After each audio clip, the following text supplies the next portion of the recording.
Good evening, everyone, and welcome to another episode of Amrit Kaal that we have started on behalf of Dr. Shamaprasad Mukherjee Research Foundation. Today, we have a very distinguished guest with us to discuss various aspects of Prime Minister Modi's Middle East foreign policy.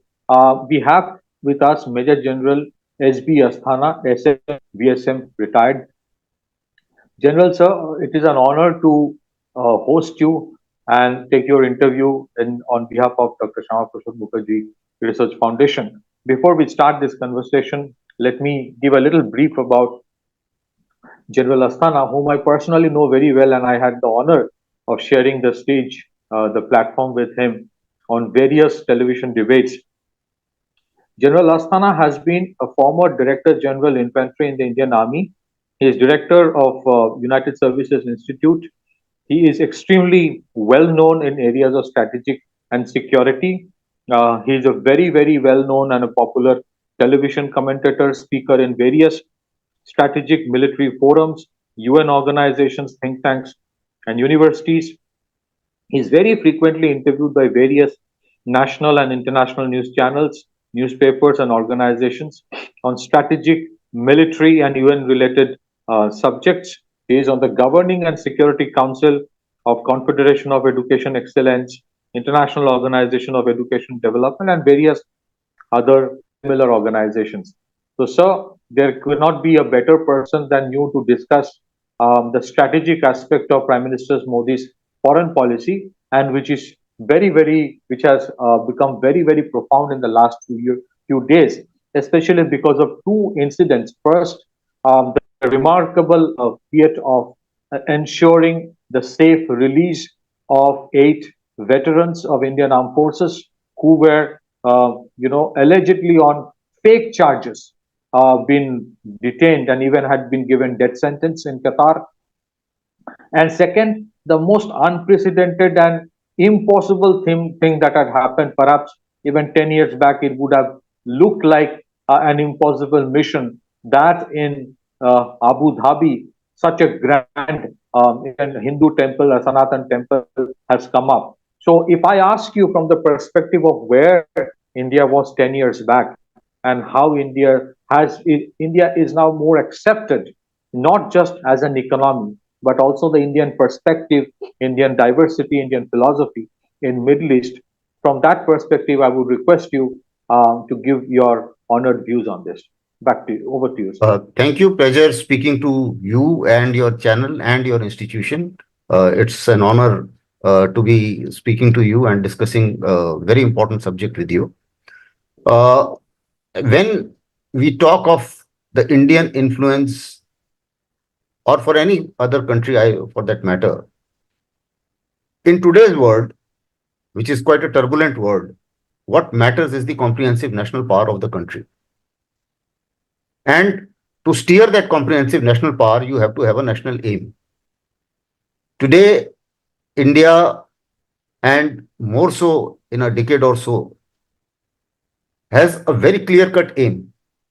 And if I have to define the Indian aim in 3 words, I will say peaceful, economic, and inclusive growth.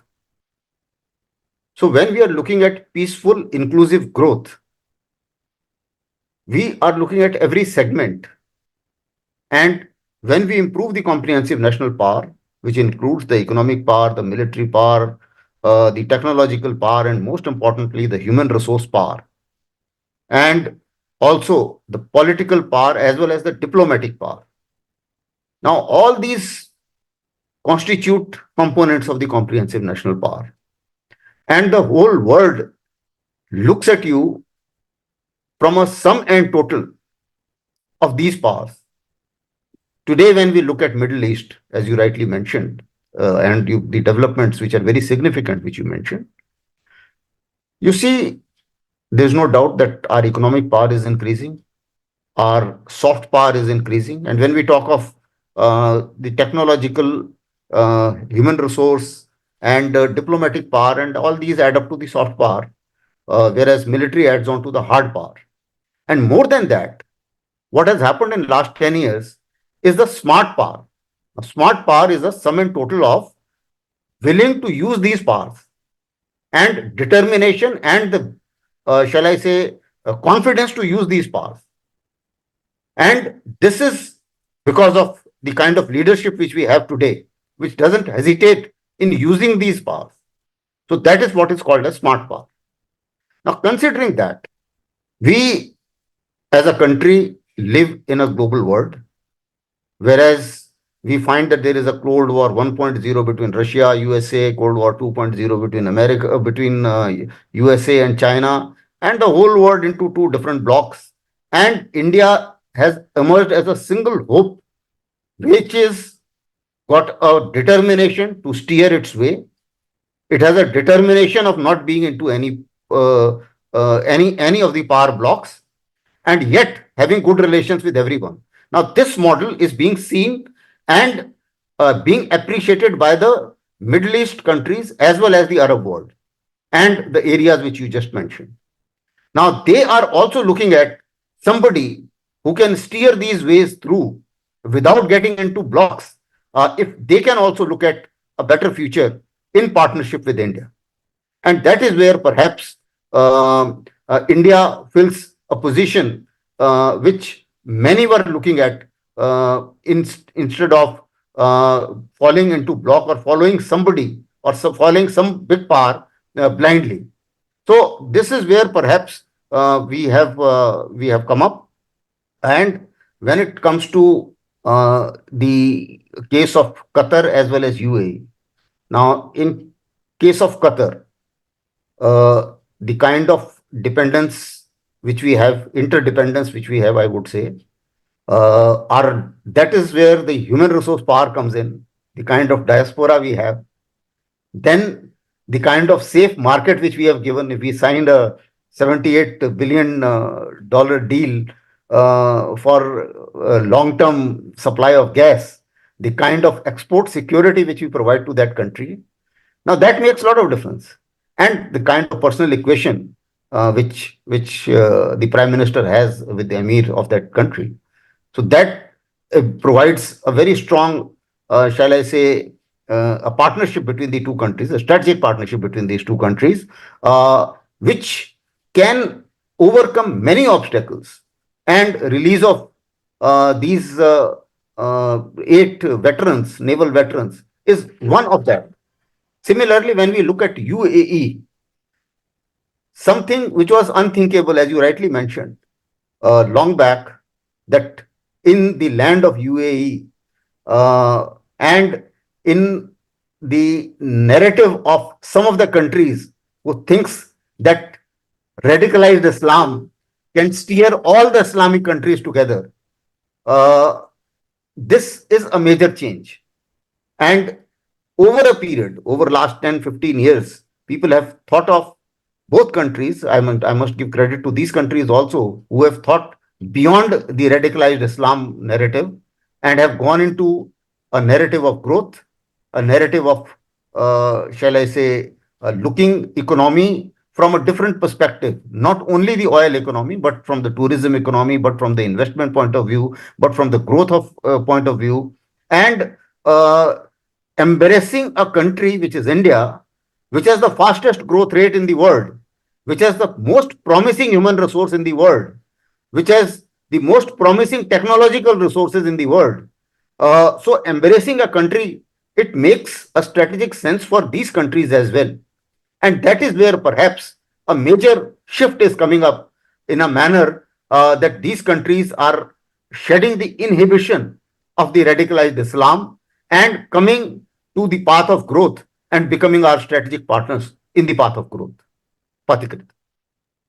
Right, absolutely. So, just a follow-on question on this.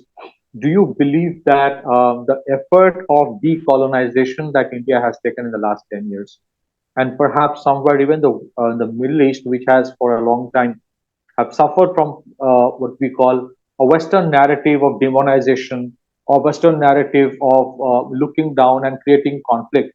Do you think both the regions are going through a phase of decolonization and that is also helping them in terms of decolonization, in terms of the mental decolonization, them to understand each other better and embrace each other better by keeping aside the typical Western think tanks and the Western narrative by which each was used to be stereotyped. Do you think something like that is also happening? Certainly, that has happened, and there have been many geopolitical reasons for that. The first and most important reason was that earlier, uh, the sole superpower after Second World War and after Cold War 1.0, to some extent of the breakup of USSR, I would put it specifically, USA was seen as the lone superpower, and USA had major interest in the Gulf countries and Middle East because of the oil.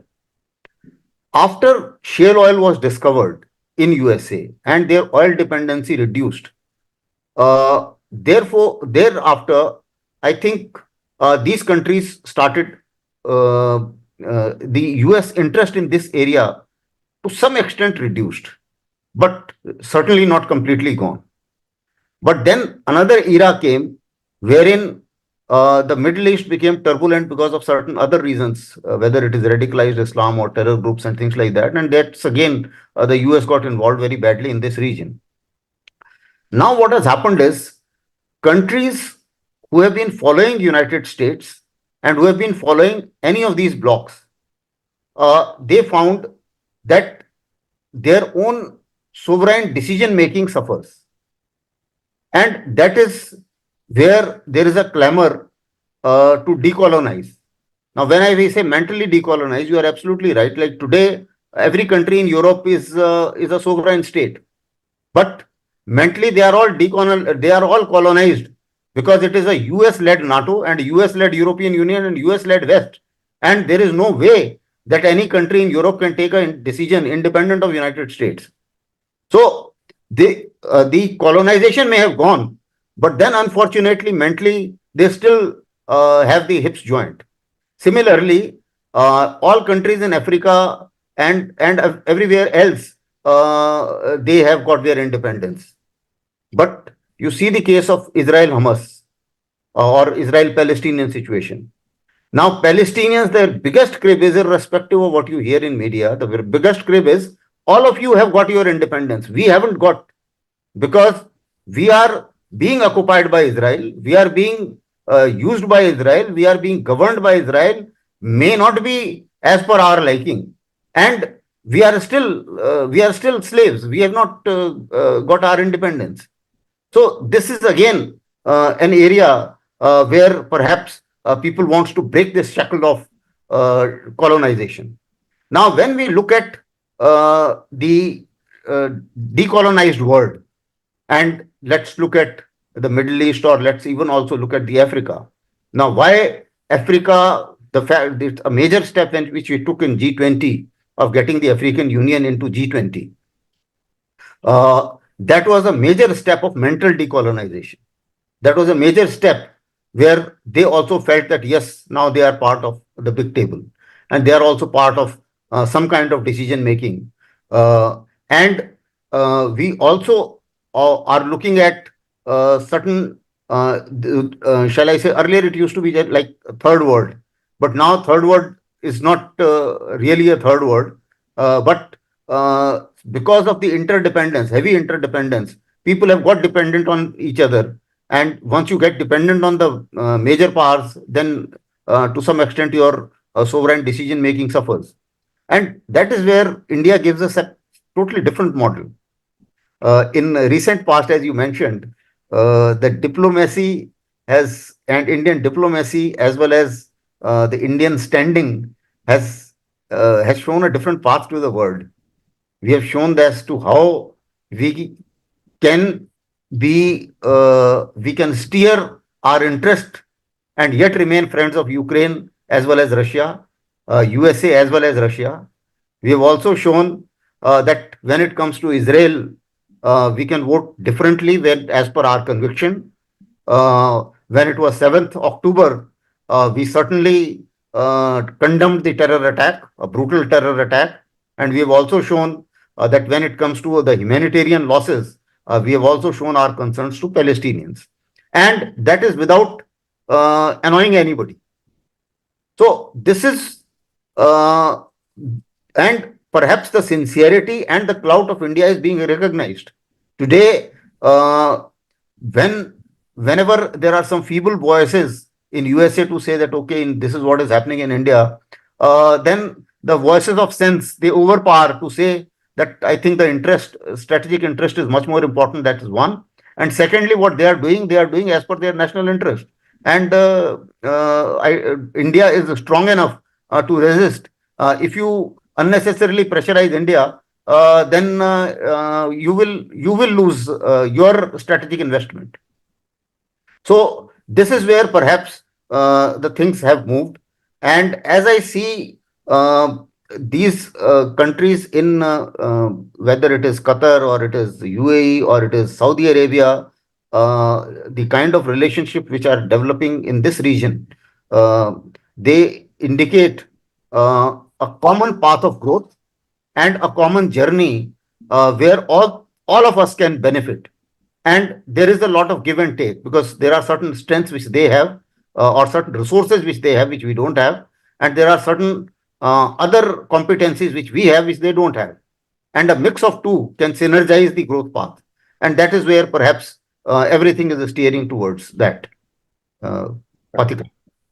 So, just to add to what you said, do you also believe that India's emergence in the recent past as a net security provider in the whole of Arabian Sea region, rescuing Iranian vessels and taking a strong stand against these drone attacks without joining the US-led coalition?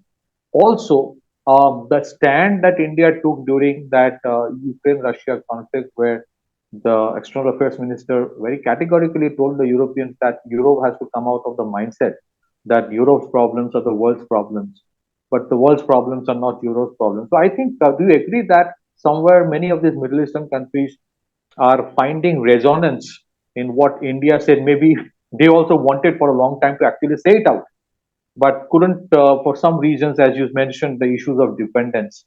And also, do you believe that India actually, through its emergence as a more resilient economy through difficult times, is helping them to hedge their bets on Indian economy as well, and the relationship is moving forward from an era of buyer seller to an era of shared future, and Prime Minister is showing the road. Certainly. In fact, I'll answer your question in two parts. One is the security part, and second is the economic part. Now, when we talk of the security part and India's role as a net security provider and independent of joining any alliance or things like that, it is very important because what has happened is USA over period has realized that they will not be able to do global policing. They do not have the capacity. Similarly, they have done some strategic mistakes. Kissinger once told them, don't handle two Asian giants, that is Russia and China together. They finally landed up doing that. And in addition to that, there is a Indo-Pacific is a big region.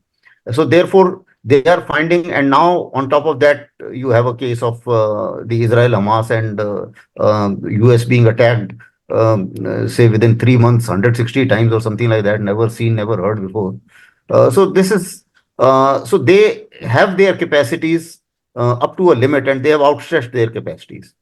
So they are looking at that if they have to handle China and if they have to have some kind of net security provider in this region, India foots the bill. And also, see the geography of India. It's a very well placed geography in a manner that we have a fair amount of shores. We are in the central and thick of we are the only fortunate country who has an ocean named under on a country, that is Indian Ocean. There is no other country who has that privilege. But then the best part is that we dominate the Indian Ocean, which is very which is the big maritime route and a very busy maritime route. So India is strategically located to provide maritime security. That is one part of it. Secondly, India is developing the capacity. Earlier, uh, even if the capacities were there, the question was people were doubtful about our will to use that capacity or determination to use that capacity. Today, we are determined to use that capacity. So, and not only that, repeatedly, I think India by its action has shown any ship which has given us a SOS call, irrespective of anybody, any country, including, I think, India saved a couple of Pakistanis as well. So this is the power of India as a net security provider. That if you can provide net security to Pakistanis, you can provide it to anybody. So I think that's a big statement which India has made. Similarly, if you see the amount of vessels which we have deployed, combat resources which we have deployed in protection of the maritime sea route in the Gulf or on the Red Sea, is more than most of the Western countries. I think except USA, we must be having maybe the second or third largest combat resources deployment. But we have not placed any of our ship under US leadership. So it's not a biased deployment. So therefore, we are doing it as per international obligation. We are doing it to certainly seek our interest as well. That is primary. And in addition to that, we are making the global commitments. We are meeting all the global commitments, and we are responding to everybody, friend or foe, anybody who is making a SOS call in this region. We are responding to that. And this is what is suiting United States also, because they also need somebody whom they can depend on, who is not a challenge to them, who has similar kind of goals and similar kind of concerns and similar kind of growth path ahead, and who is unnecessarily not in competition with them. So therefore, India fits the bill of that net security provider, and US also doesn't mind to a great extent delegating some kind of responsibilities, and also is helping us out in capacity building to become a net security provider. So this is the thought process which is going on in US, that we need to build up the capacities of India, because unless you build the capacities of India, the role has to match with the capacities. So I think there is a conscious decision in United States that we must share technology, which they were not doing earlier, and we must build resources of India to be able to become a net security provider. Now coming on to the economic side, the Indian economy has seen tremendous amount of resilience, and it has shown lot of strength to the world. There are certain things which nobody ever imagined.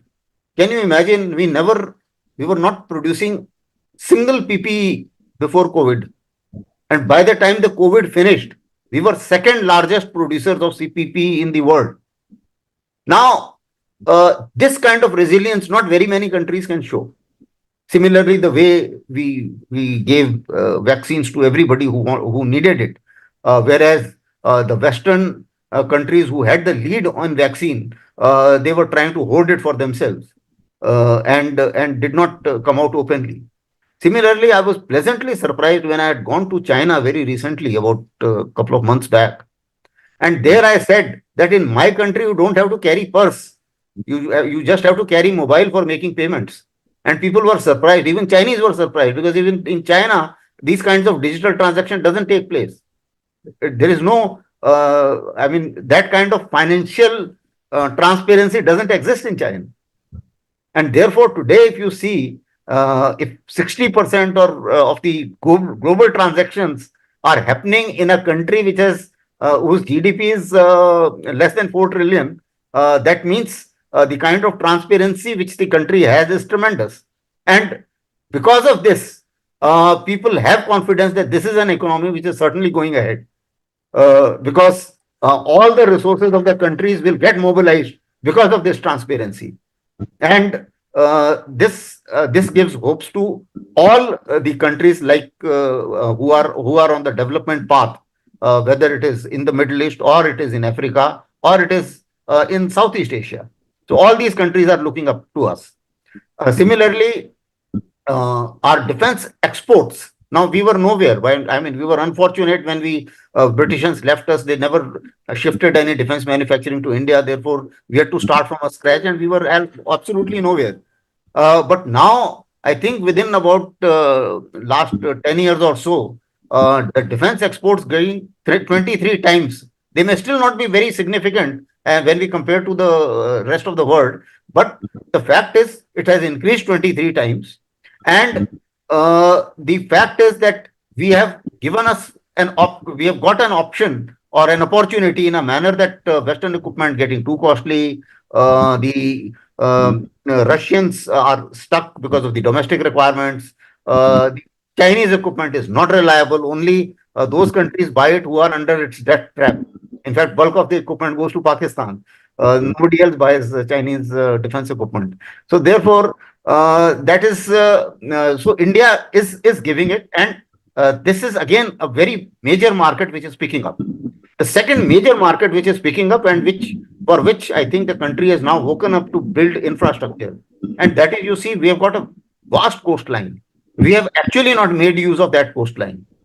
You see the coastline of very small countries like Taiwan or Dubai or UAE. The amount of container traffic they have is tremendous. Now you compare that with our potential which we have.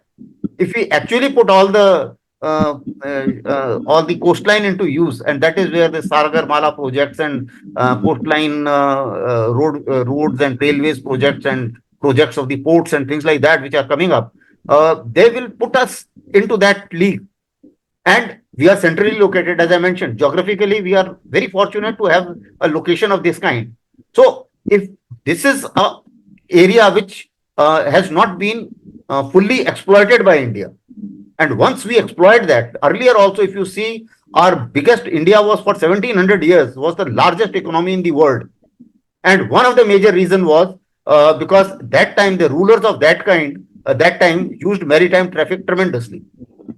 Now, this is something where we have to develop now, and we are on the right path because our naval capacity building, our shipping capacity building, and our port capacity building has increased. So, apparently, I think there is a bright spot which our neighbors and our distant neighbors they have to look at, and perhaps we are in a position to deliver, and we are going to deliver. My final question, sir. Uh, so, as India becomes a $5 trillion economy by 2027 and expectedly a $7 trillion by 2030, do you believe that many of these countries of Middle East and elsewhere uh, and has matured to understand that with India there will be areas of convergence, there will be certain areas of divergence also, and they have matured to that extent out of that decolonized mind that they are okay to go ahead instead of completely cutting off ties as it used to happen in the past. So do you think an evolution of international relations also happening, and India in some way showing the path that yes, we can agree to disagree on certain things, but at the same time continue with a better relationship and strive for even a better relationship in future? Certainly, in international relations, there is a saying that the interests are permanent. The relationship can have ups and downs. But if you see, as far as India is concerned, the growth path which India has shown, the relationship of most of these countries is going to improve. The kind of investments which are coming, it's becoming a very good investment destination, and the kind of reapproachment which these countries are making towards India, that is showing a very positive and a healthy sign. Also, when we are looking at the shall I say, the partnerships. And when, as you mentioned regarding firstly the disagreements, yes, disagreements will be there. And we also need to look at that there is, whenever a developing country is rising, the rise of any developing country has not been smooth. There will be challenges. There will be people who will have apprehensions about your rise. The smaller neighbors will also have some kind of apprehension. There will be different power play which will come into play, like, for example, the smaller countries around us. They would like to get the best of India and China both. They would like to put both into competition and get best of them in their own sovereign interest. And we have to be used to it. Similarly, when we look at the big nations, United States, there is a lobby which says there that China is a threat today, India may be a threat tomorrow.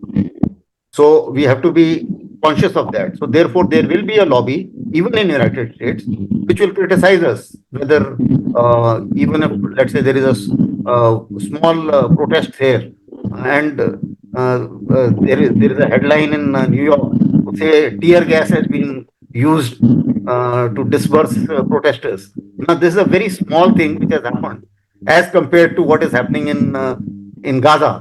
But then the fact is that somebody chose to make this news. So obviously there will be some people who will try to put this narrative in a manner that you don't your growth is, there is some caveat to your growth as well. So we will have to overcome it because it's natural. It will come.